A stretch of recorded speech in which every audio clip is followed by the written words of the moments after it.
And welcome back. Sorry about that. So welcome to another Campaign Diary and Q&A. We had some sound issues. It's been a little while since we've had one of those, but we had it today. Just when I'm saying we've got a lot to do, we're going to try and rattle through it as quickly as possible. So as I was saying, so today's session, we're talking about everything from session 42 all the way to 47. Quite a lot of ground to cover. If you have missed any of our episodes in the campaign so far, you can find all of them on our YouTube channel. There's a link to it just below the video here on our Twitch page, which will take you directly to our YouTube channel. We've also got a playlist on there with every single session so far in order, so you can watch them without any worry of getting them in the wrong order, or you can just pick up wherever you need to be to watch everything as it happened at the time, live at the time. So as I was saying, so we'll start with session 42. But basically this whole chunk, it's quite nice that I'm talking about it all together, because it's the start of a new arc, which is kind of a more definitive starting to an arc than I've ever had in the campaign so far. So far, it's been sort of things that have been intermingled together. So we had the werewolf plot was an early one. I think just before that was we had Flaming Jacks and this whole stuff with the Rat King. That was the kicking off the campaign. That moved into the werewolf stuff when they got to Hilberg, and then after that, that kind of moved into more about the Red Mages. But upon finally hitting one big fight with the Red Mages, we've established a major sort of contender, a nefarious organization which our heroes are going to have to deal with. And clearly what they have planned is bad news for all of the many lands. And so this is certainly big story time when they came across the Red Mages. And this was always going to be the case. It was always going to happen that the Red Mages were going to have their presence felt, particularly when you have a character like Neris who is actively being hunted by the Red Mages. That's in her backstory. So, this was inevitably going to happen at some point. But just under 40 sessions in, bam, there they are. There was stuff going on way back before that, I think in session 20 or something, when Neris was abducted. So a lot of things have happened. It's amazing to think we've been doing this over a year now, and just how much ground we've covered in that time. It's crazy. And to think that our heroes went from level 1, they're now level 5 in 1 year. So, 3 more years and they'll be level 20. Right? That's how it works. If we get that far, we'll see. Anyway, so session 42 was a frustrating one for the players, because that's when we finally kind of hit upon a weakness that our party has. Now, in general, the party is pretty well balanced and covers most grounds. In terms of their sort of spell attack stuff, they're pretty awesome. In terms of general sort of combat in general, I'd say they're pretty damn good at. Equally, they have a lot of good utility spells. I think particularly Leobrin's utility spells come to mind. Malar's utility stuff that he offers. They're really good at those kind of things, investigations and the like. But where we found they now struggle is wilderness exploration and tracking particularly. And that was kind of the one blind spot they had, and it proved really difficult for them, because then they were actively trying to track down Jackman Winklebottom, who the proprietor of Flaming Jacks, who supposedly had escaped his inn being burned down, along with the bone dagger, which the Red Mages are after. Now, I should say spoilers for those of you who haven't seen these episodes yet, and potential spoilers for the future, because I may inadvertently, in hindsight, give stuff away that's going to happen later on, but you're not to know and I'm not to know at this current moment. Or maybe I do know, but maybe I won't let on. Riddle me that. Anyway, so the party very firmly believed that it was Damon who was behind burning down Flaming Jacks. Now, I think just between you and me, dear listener, I think maybe they just haven't either they haven't registered how big an organization the Red Mages is, or how big a threat they are.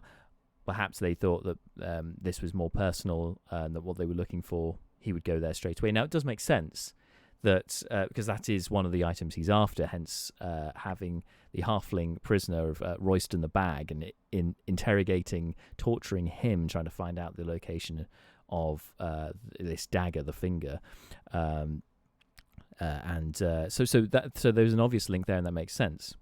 But equally, there's nothing has come up yet that demonstrates that it's definitely Damon himself who's after it. Perhaps wishful thinking, though, because our party really just want to find him and kill him after everything that happened so far, and especially for Nerys causing her through his sort of arcane trickery, causing her to hallucinate and basically end up inadvertently killing her own aunt. So I think that's kind of just cause to want to kill this guy, and particularly because he is a very cocksure and a very arrogant person coming across to the party as well, means he hasn't really got many redeeming features at this point. So anyway, our party were trailing them, and that's where we kind of found their weak spot. Now, they have been able to circumvent some of their tracking checks by other means. For instance, Leobrin using his detect magic was really useful when they discovered that the tracks had been hidden with Pass Without Trace. Because obviously that's, as the spell says in itself, you can't be tracked except by magical means. So for me, detect magic, you'll be able to see that some magic has been at play here to make those tracks disappear. So that made total sense. Equally, we've got more features that are naturally born. So Malar's, as a Loxodon, has advantage on perception checks that rely on smell, so he was trying to smell scents and so on that he could detect, like a bloodhound essentially, to try and get the scent of Jackburn, which worked well at first, but obviously as I said at the time, as time went on, those smells, those scents will dissipate. That's naturally what happens. They don't just linger forever. You're not in a vacuum or something, or time doesn't stand still. So they got quite far with their tracking, but eventually they gave up. They gave up the ghost and decided to head home, particularly because Malar now has the sending spell, and he has met Jackman before, so he can just simply send to him a message and ask where he is and find out information that way. And then we had downtime after that to kind of tie things up. For our party going forwards, there was going to be a kind of a few day time skip before coming back. Now, it's the first time I've done a campaign where we had a bit of downtime in there, but I think it was necessary because having 40 odd sessions of this party consistently lurching from one event to the next and not having any break in there was not only you could understand the fatigue, but equally I think it borders on too unrealistic. It seems too incidental that all of these things are happening just after, just when you thought you could get a break, something else happens. Sometimes life goes like that, but it can't go like that forever. There has to be breaks sometimes. And so a kind of a natural breaking point was then, once they'd wrapped up tracking Jackburn, they then had a few days where they would then come back together afterwards for the funeral of Aunt Argentia, who was tragically killed essentially by the Red Mages through Nerys and tricking her. So this kind of gave them some time to pursue some other stuff and to try and unpack, because they've had quite a few different plot lines and little quest things that have been feeding around them. So it gave them some time to sort of delineate and to sort through those, or compartmentalize, I guess.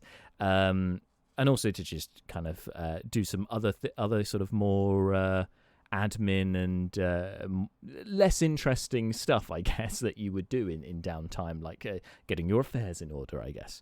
And it was a good thing to do, and I think that it helped to kind of focus the minds, but also to focus plotline wise, to focus on what was important, because there still are a couple of things at play. One other sore points with session 42 was then coming back to the temple with some cockatrice balm, which they've used before to unpetrify people, and finding that it didn't work on Lady Helene Grenforth. So as I talked to Dan about this, at DK about this afterwards, there's quite a lot of headcanon involved there, which the party weren't necessarily going to know unless they had asked. That essentially the reason why it didn't work was because the cockatrice, the cockatrice balm works on petrification that lasts up to 24 hours, because a cockatrice bite will petrify its victim for 24 hours, and then they will naturally turn from stone back to back to flesh after those 24 hours. So whereas the basilisk, when that its petrification with its eyes will then indefinitely turn somebody into stone, so there's no sort of reset point. So after that 24-hour period with the balm, to my mind anyway, the petrification state changes a bit. It hardens in the same way as clay or something would over time would harden and become less malleable. So essentially they found out through trying it. They tried the cockatrice balm on somebody who had been petrified for a very long time, like over a couple of weeks, and it didn't work, which was just the final kick in the teeth, I think, during that session, that they're just like, this is not going our way. But although I find as a DM, that can be hard sometimes when you can read the frustration on the players' faces and then trying to, because you want to reassure them, no, like, it's not all bad, everything's okay, sometimes the bad things happen, but you're doing really well, which you can do to an extent.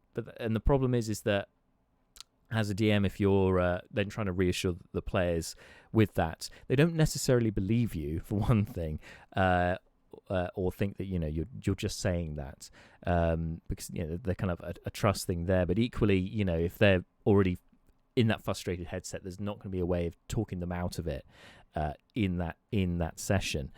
Equally, you don't want to then overcompensate and give stuff away. You're always having to kind of hold your cards close to your chest. So with that, it was like, trying to be empathetic, sympathetic even, like, I know this is annoying, I'm sorry about this. Unfortunately, that's how it goes sometimes. But sometimes you have to be tough like that, because and not give the game away, and just let them feel these things, because the payoff is better for it. For instance, probably a more extreme example I found in D&D is actually when a player character dies, and the DM is there, and obviously it's their monster or what have you. It's events that the DM has been essentially in control of, that have then somehow resulted in this character dying. And you're going to console the player that their characters died, like, that sucks. But then trying to also lighten them up with giving some positivity, like, now you can design a new character, which is, really exciting stuff.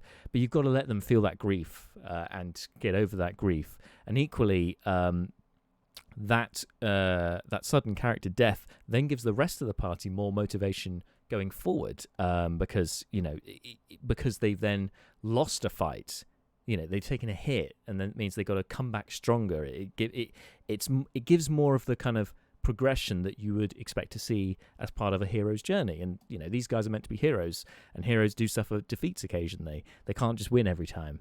If they win every time, things get very stale and very repetitive, and that's not what you want in a campaign. You want to challenge them sometimes. You don't want to challenge them to the point that they switch off and they're completely unreceptive and just not interested anymore, because they're just not enjoying it. They've got to enjoy themselves, of course, but enjoying yourself does sometimes mean being challenged, because it shouldn't be a walk in the park, should it? And I think that's kind of what they hit upon with the survival stuff. And like I said, using death as a good motivator, the whole reason why they really want to kill Daemon now, they really want to see justice brought to him, is because he brought about the death of Nerys's aunt and imprisoned Nerys for quite some time, and like tricked her using enchanting magic and stuff like that. Like, it's really dodgy stuff. That's a great motivator for the party. Now they kind of galvanized in their view that they want to destroy this guy and his organization and stop whatever the heck they're doing. So in that sense, it worked very well. But anyway, starting on a new tangent, on a new little arc, as part of the main arc to do with the Red Mages. So the last few sessions have really been starting to discover other things that have been going on. So at the Wake, they've now gathered that certain characters have gone missing, and they've drawn some similarities, some parallels between those who've gone missing. This is really, again, it's a kind of investigation to start things off, and I think I think it is quite a common thing to happen in a campaign, but certainly it's something I enjoy, is that, your arcs go through phases, and one of the early phases is going to be more investigative, more discovery, and that sort of thing, and the introduction, if you like, to an arc, and that's exactly what it is, with suddenly small characters and people who are small, i.e. they are a small race like a gnome or a halfling, or they are small as in diminutive like child-sized, those are the traits. That's a trait of people who've gone missing. And the other thing that these people who've gone missing have in common is that they're somehow tied to the Moonrunners, which is a kind of organization, a clandestine organization of thieves and smugglers based just outside of Hilberg. So those are the two things that the players have ascertained are the traits of those who are missing. So already that's, why is that? Who's abducting them? At the moment, it's looking like large birds, giant eagles, or anyway, resembling large birds anyway, creatures that have gone missing. That's all they've seen so far. And we've also had a lot of background reading by that. And it was really enjoyable, actually, in the last session to have Bart's character, Brucon, doing some research and doing very well, because a lot of this stuff is, based on the dice rolls. And the same with, I kind of used the same mechanic as I did for research for Mallard during downtime. Basically, if somebody's going to be studying something over a period of days, I think you can't just decide whether it can't be a yes or no answer. They can't roll a dice and either they get something or they don't. It has to be a scale of success or a scale of failure. So, to my mind, if you're researching something over a course of several days, you get something out of it, even if it's so I get them to do a roll, investigation or history, and based on the roll, decides how much information they'll get. Now, if they get below the minimum threshold, which say is 10, then it's not that they don't get any information, because you would not do research for 3 days and get absolutely nothing of relevance to what you're looking into. If you're looking into something specific, one very specific fact, then perhaps you might not find it in that time. But if you're doing a sort of general overview of research, you're of course going to get some easy stuff, because some stuff don't require rolls, some stuff is just there in the book and you just find it straight away, right? So that's the kind of way I graded with research. And then with Brucon, in his research of giant eagles, because he rolled really well, he got like 22, I think. I added on to that, because there was a bonus tier for over 20, something that I thought would really pique his interest, and it most certainly did. You actually saw, you can see in the session, in the video, Bart's eyes just kind of lighten up, like, what is this? Is interesting. This was in session 46, by the way. When he finds a beaten old tome that pertains to the existence of an order of monastic bird people, a cloister of bird people in some place called the Eyrie up in the mountains. Because so far in the campaign, we have not come across any monks, and Brucon is a monk from the Barkfang Monastery. So we know there are monks in this world of the many lands, but it just so happens that so far we've not come across any. So suddenly it's like there's a whole abbey's worth of monks around here somewhere. Really? And they're bird people? That's odd. So yeah, that was a really rewarding moment and an interesting piece of information. You've got to keep your best information for the really good rolls, and that was one ace I had up my sleeve there. I am happy to admit that there have been others that have been missed, particularly, as I said, for research over the downtime, and sort of the location or the existence even of artifacts that the Red Mages may be after. There were 5 or 6 tiers of information, and unfortunately, I think Mala only got the first 2 tiers. So he didn't get a lot of information in his time because the dice didn't go that way. That's how it goes sometimes. But even still, there's a lot of things going on, and I can tell you now that there are more artifacts that the red mages are after than just the bone daggers and Neris's blood. There are a lot more than that. But with the information that he did gather, that supposedly the great houses of the Crowflies to the northeast of the many lands, supposedly they have each of the great houses possess one of those bone daggers. And that gave another reason for Malar to then use his sending spell to contact a character that we haven't seen for a little while, but it was our first and only so far guest here on the show, and that was Howland Cragmere. So Howland Cragmere of the Crowflies, of a vassal house to House Bronn. So it was really nice to kind of have a callback there to that character. And it looks like at some point, I imagine, our heroes will be heading over to the Crowflies to try and help with this dagger situation, or at the very least raise the alarm. So yes, so basically it's bringing in more of a big world picture to the campaign, rather than so far it's been a bit more contained within the kind of southwestern region of Burikrin. So now we're kind of expanding out a bit more. And speaking of expanding out a bit more and guest stars, so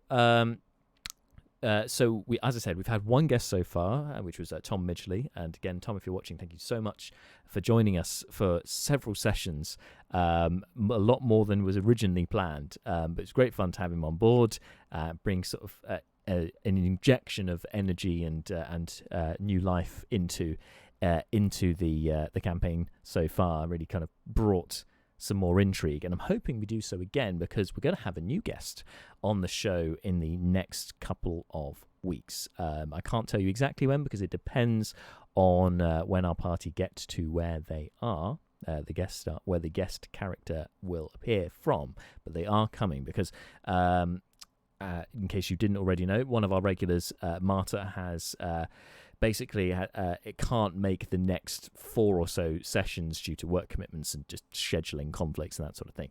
But she will be back eventually. But while she's away, it's a perfect time to bring in a new guest, because we have a space.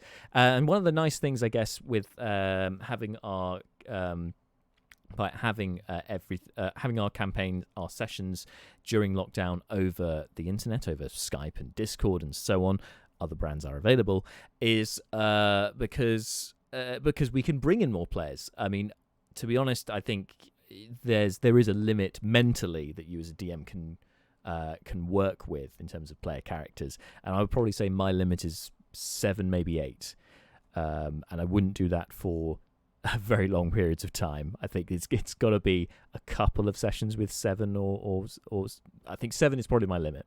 I could do 8 as a one-off, but not every week. That's not going to happen. And each DM has their limit. Doesn't have to be that.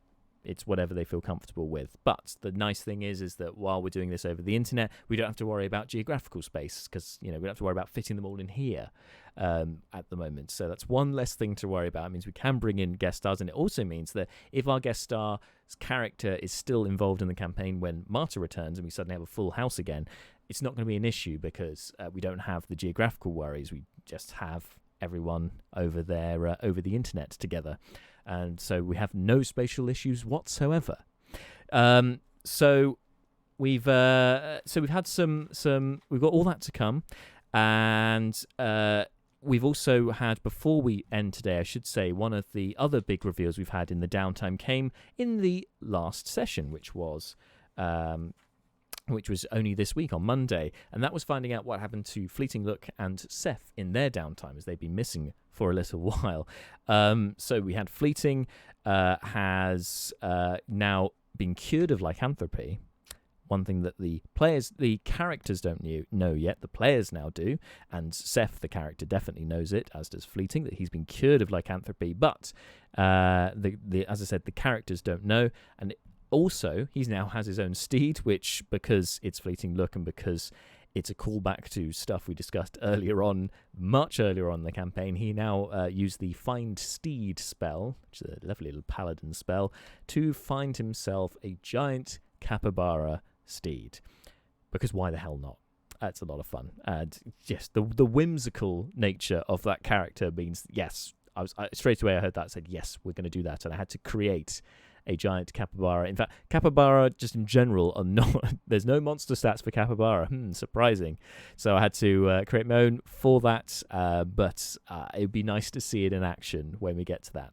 And more important than that, no offense, Fleeting, was with Seth, who it appears after many, many days being talked to by the old voice and being haunted by this medallion that follows him around, he's now agreed to take on the voice as his patron, to become the voice's champion, and to basically harness or be given powers from the old voice, which then Seth himself can wield. And he's already been given some gifts. The medallion now, as a sort of pendant, grants him a couple of spells that he can use, which he hasn't been able to use before. And we've had one of them be used to detect thoughts, but the rest of the party, aside from Leoberin, because of detect magic, because he just can see these things, aside from him, nobody else is aware that he can do. And the other one has yet to be revealed yet, but he has a couple of new toys to play with, and it's going to be interesting to see how the party reacts to his new powers and what he's done to get them when that all comes out of the woodwork. But when will that be? I'm not entirely sure. Now, I know today has been sort of a bit of a rush skimming through these episodes. I will be talking more about specific items from the sessions going forward in other campaign diaries when they become relevant. This was more of a general overview. But yes, I hope you enjoyed that. If you want to find out more, if I've piqued your interest, if I've wet your whistle, or whatever else you call it, as I said, go check out the sessions so far. All of them are on our YouTube channel. Just click on the link just below this video here on our Twitch page, and you'll find our YouTube channel, no problem at all. And if you are watching this on YouTube, congratulations. Why not give us a follow on Twitch, subscribe to us on YouTube, and all that other good stuff. We really do appreciate your support. Thank you so much to everyone who's supported us so far. And a big thanks to our most recent follower on Twitch. That's Family Fantasy RPG. Thanks, buddy. Thanks for tuning in. And as I said, we'll be back with another campaign diary probably in 2 weeks' time. I will keep you guys posted on when exactly that will be. But if you want to be first in line to see our next session, that's on Monday here at 6 p.m. Make sure you don't miss it. Hit that follow button on Twitch, and you'll be reminded when we're about to go live so that you don't miss it. Anyway, thank you so much for tuning in, and hopefully we'll see you next time. But until Monday, stay safe, everyone. Good night.